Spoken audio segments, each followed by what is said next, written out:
नमस्कार दोस्तों, नमस्ते जी पर आपका बहुत-बहुत स्वागत है। आज मैं आपको सुनाने जा रही हूँ एक कहानी। चलिए शुरू करते हैं। पापा के पास कोई और शर्ट पैंट नहीं है क्या? जब से देख रहा हूँ यही 3-4 जोड़ी कपड़े लटकाए रहते हैं। कोचिंग से आकर पानी भी नहीं पिया और सीधा माँ को शिकायत सुनाने लगा। क्या हुआ? आज फिर किसी ने पापा पे कमेंट कर दिया क्या? छत से लाए कपड़ों को तह लगाते हुए माँ ने कहा। और नहीं तो क्या, पापा का नाम ही चेक शर्ट वाले अंकल रख दिया है सबने। और ना जाने क्या क्या कहते रहते हैं। वो एकदम से रुआसा हो गया, मानो अभी रो देगा। किसी के बोलने से क्या होता है? बच्चे तो ऐसे ही लड़ते हैं। तू खुद हरीश के पापा को किस नाम से बुलाता है, याद है तुझे? वो समझ गया कि मम्मी पापा का ही साइड लेगी, इसीलिए चुपचाप अपने कमरे में चला गया। पापा तक उसकी हर बात पहुंच जाती थी। उनका जानना भी जरूरी था कि उनका बेटा उनके बारे में क्या सोचता है। वो हर बात सुनते और बस मुस्कुरा कर रह जाते। इंसान अगर समझदार हो तो कभी भी छोटी छोटी बातों पर प्रतिक्रिया नहीं देगा। सारे दिन का थका हुआ होता है, चाहता है कि अब घर में कुछ ऐसा ना हो जो थकान इतनी बढ़ जाए कि फिर उतरे ही ना। ऐसा भी नहीं कि उन्हें फर्क नहीं पड़ता, पड़ता भी है, मगर वो बताते नहीं। इसी फर्क के कारण उन्हें ऐसा कुछ सुनने पर घंटे भर नींद नहीं आती। एक करवट लेते लेते वो सोचते रहते हैं कि आखिर बच्चों के लिए वो ऐसा क्या करे कि उनसे वह खुश रह सके, उन पर गर्व कर सके। हर तीसरे दिन माँ के पास पापा की कोई ना कोई शिकायत पहुंच जाया करती थी। पापा ऐसा क्यों करते हैं? पापा के पास पुराना स्कूटर क्यों है? नई गाड़ी या बाइक क्यों नहीं? पापा ने ये नहीं दिलाया, पापा कहीं अच्छी जगह घुमाने क्यों नहीं ले गए कभी?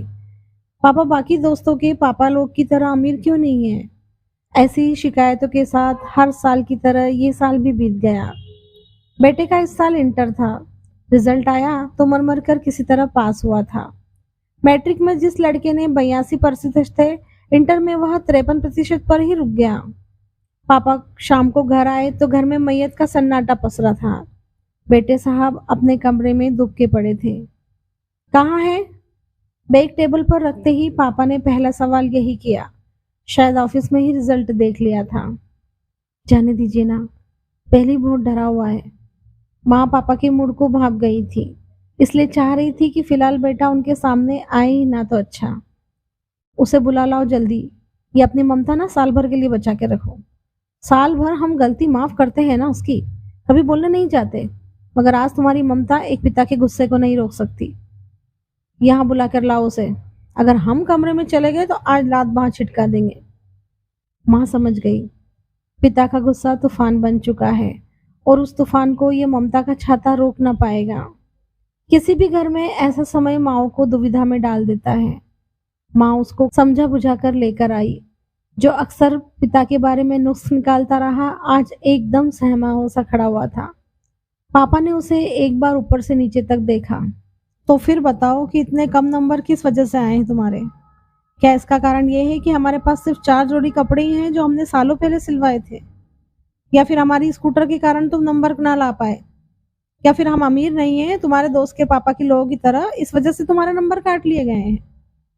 पापा के इन तानों को सुनकर बेटे ने एक बार माँ की तरफ देखा और फिर से सिर झुका लिया। उसे महसूस हो गया था कि ये बातें तो मैं मम्मी से अकेले में कही थी, तो फिर पापा जी तक मम्मी के अलावा कोई नहीं पहुंचा सकता।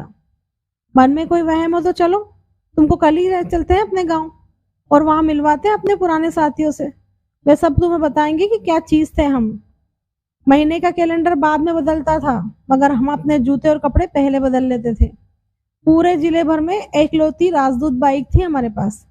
उसकी आवाज से ही कोई कह देता था कि बुरे भैया आए होंगे। और एक हमारे पिताजी थे, वही 2 जोड़ी धोती और 2 चलानी गंजी लटकाए रहते थे। तुम लोगों जितना दिमाग नहीं चढ़ा था हमारा, लेकिन फिर भी सोच लेते थे कि कभी कभी आखिर पैसा रखकर करेंगे क्या जब तन पर एक ठो कपड़ा अच्छा नहीं है। बेटे का सिर अब भी झुका हुआ था।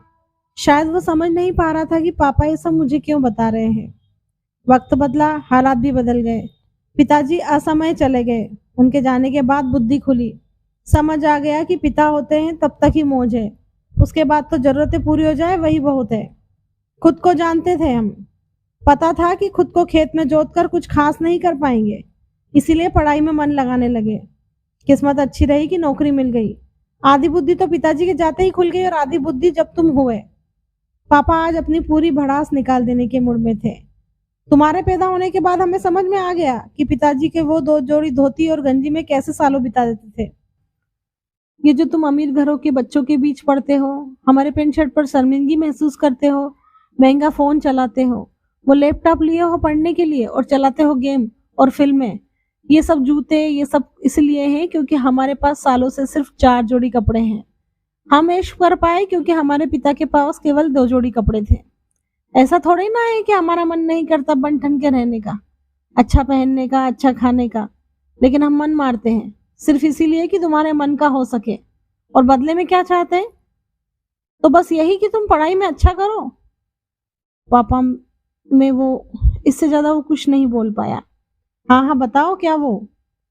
अरे अब तो जमाना भी नहीं रहा कि तुमको सिर्फ पढ़ने के लिए कहें। बताओ हमको कि पढ़ाई से ध्यान हटाकर तुम कौन सा खेल में या कला में आगे बढ़े हो। बताओ कि हमारी मेहनत की कमाई, हमारा त्याग और हमने जो अपने ही बच्चों से बेइज्जती सहते उसके बदले में क्या मिला हमको? बेटे के पास इसका कोई जवाब नहीं था। वो कैसे कहता कि उसका सारा ध्यान तो खुद अपने साथ के बच्चों के बीच फर्क करने में, नापने में ही चले गया है। तुम पढ़ाई में अच्छे हो ये हम जानते हैं, ना होते तो हम कुछ करते नहीं। तुम अच्छा कर सकते हो, लेकिन दिक्कत क्या है पता है? तुम ना अभी से हैसियत नापने लगे हो। इतना क्रिकेट देखते हो और खेलते हो, कभी ये नहीं सीखे हो कि पहले ही ओवर में 20-30 रन बनाने वाला खिलाड़ी बड़ा नहीं होता। बड़ा खिलाड़ी वो है जो अंत तक मैदान में लड़ता रहता है और जिसका कुल स्कोर उसकी टीम को जिताता है। बेटा शुरुआत कोई नहीं देखता, यहाँ सबको अंजाम से मतलब है। अभी से हैसियत देखोगे तो कुछ हाथ नहीं आएगा। अभी तो वक्त है खुद की हैसियत बनाने का। ध्यान दो वरना कुछ भी हासिल नहीं कर पाओगे। बेटा अभी भी सिर झुकाए खड़ा था। अब जाओ, इतना ही कहने को बुलाए थे। अभी समझ आ जाए तो अच्छा है, वरना बाद में सिवाय पछताने के कुछ नहीं कर पाओगे। माँ कुछ नहीं बोली, बस पापा को देखती रही। अगले दिन पापा ऑफिस से आए तो बेटा सिर झुकाए सामने खड़ा था। पापा ने बैग को टेबल पर रखा और अपने थकी शरीर को सोफे पर पटक दिया। पापा एडमिशन करा ली मैंने।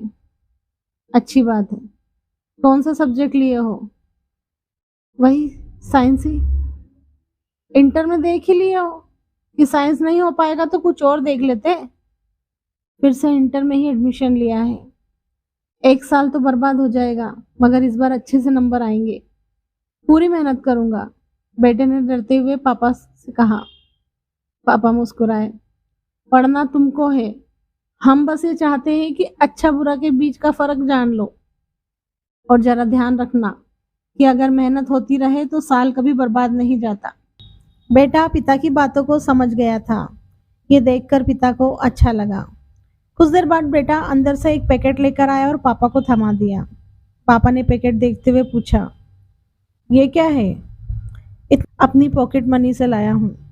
समझ आ गया है कि आप मेरे लिए खुद की जरूरतों पर खर्च करने से भी डरते हैं, लेकिन मैं तो अपने खर्च में कटौती करके आपके लिए कुछ ला सकता हूँ ना। पापा बेटे को देखते रहे। उनका मन हुआ कि उठकर उसे गले लगा ले, मगर इतना खुले नहीं थे ना। और माँ के लिए? पीछे खड़ी माँ ने खुद को आंसुओं को रोकते हुए पूछा। वो पापा ले आएंगे ना? इस बात पर सबके चेहरे पर हंसी आ गई। बेटा आगे क्या करेगा ये तो पता नहीं, लेकिन अब से पापा की इज्जत जरूर करेगा। धन्यवाद दोस्तों, फिर मिलते हैं एक नई कहानी के साथ। अगर आपको मेरी कहानी पसंद आई हो तो लाइक, शेयर और मेरे चैनल नमस्ते जी को सब्सक्राइब जरूर करें और साथ ही बेल आइकन जरूर दबाएं ताकि मेरी कहानियाँ आप तक पहुँचती रहें। धन्यवाद।